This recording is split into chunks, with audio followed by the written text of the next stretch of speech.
I went to Al-Anon at Lutheran Church of the Cross in Altoona. Um, my overall experience was really good. Um, I was not really sure what was going to happen, but I was also intrigued just because my dad is an alcoholic and I didn't know what to expect or how it could help me with my relationship with him. Um, it was interesting because a lot of people just went around and read like a little part of a book that they read and how they use that to help them. And then maybe that can help the next person.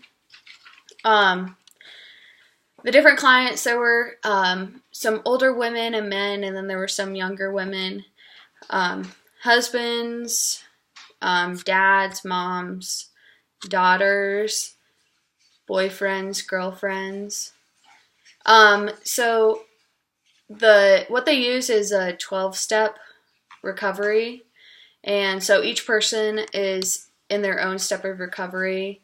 Like, for example, one of the guys was the dad of an alcoholic, and his son just consumed, or he let his son consume his whole life with his alcoholism, and then he came to Al-Anon to be happy again.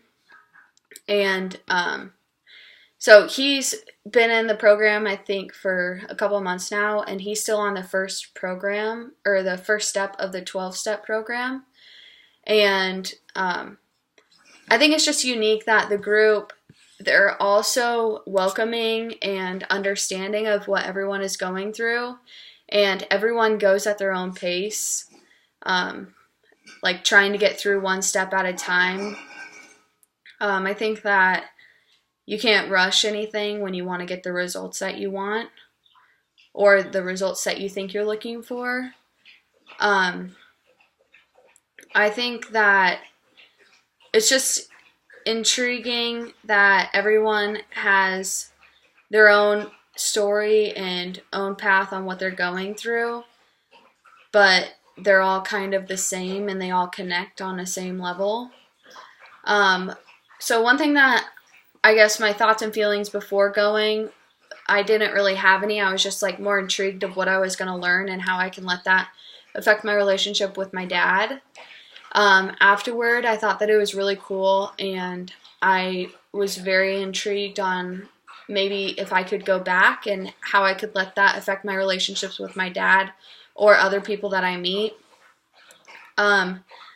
I guess I didn't really have any judgment or bias, kind of like I did before Alcoholics Anonymous, but it was just really interesting because I guess if I went into a room of those people, I never would have thought it was an Al-Anon meeting.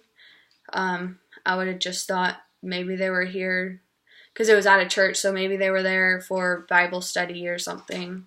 They just looked like normal people. So the recovery principles, it was the 12 steps, and everyone has their own way of recovering, kind of like the AA meeting. They have a higher power, so there were some that believe in God, there were some that didn't, but they still had a higher power that they talked to.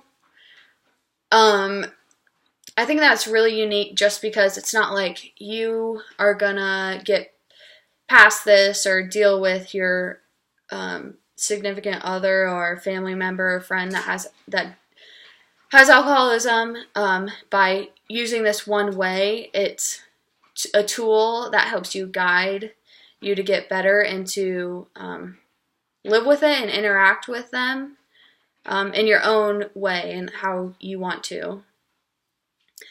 My one specific client would be, there was this young lady, she had a daughter and her mom was there, and this was their first meeting.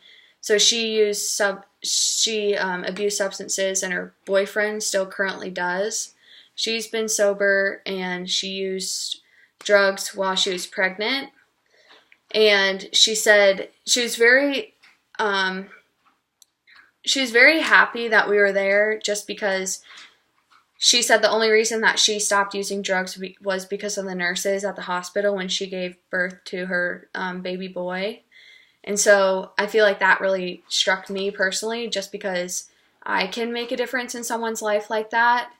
I have a family member that uses drugs, and I know they're not, it's very hard just to deal with them, um, and to not enable them, I guess. I think that it takes an aha moment for someone who uses substances or alcohol to finally decide that they need to get better for their family and their friends. So my nursing process for them, or for her, would be altered family process, just because her boyfriend still abuses drugs, and he doesn't have custody of the son, but the mom now does. So this could affect like how the baby is raised. It could go on to further affect the kid when he's older. If the dad is still using drugs, it could trigger him to use drugs. Also powerlessness for her, just because she wants to control, she might want to control the father, but she doesn't know how to. And she doesn't want to go back to drugs, and that might be her safe haven from the past. So I think that this experience will change and support my nursing practice, because I can be that one person to help someone change their life for the better, for their family, their life, or even like the community around them. So I think just listening, being understanding, and just being a supportive person will really help me with my practice. So yeah.